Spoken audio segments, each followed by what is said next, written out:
জগন্নাথ মাসির বাড়ি পৌঁছে গেছে। এখন আমরা মাসির বাড়ির কাছে এখানে দাঁড়িয়ে আছি। তো তোমাদেরকে আমি একটু দর্শন করাবো। দর্শনটা অনেক প্রচণ্ড ভিড়, এখানে প্রচণ্ড চাপে আছে।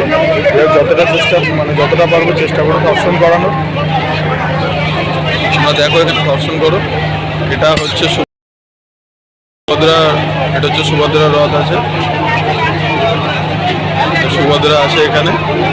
আর তার পাশে আছে বলদেব, তার পাশে হচ্ছে এখানে বলদেব আছে।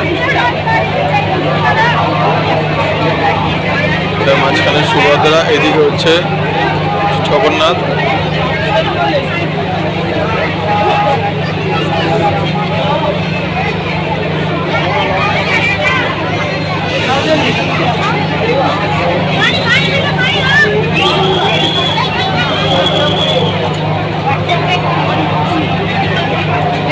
কাপড় দিয়ে এখন ঢেকে দিয়েছে।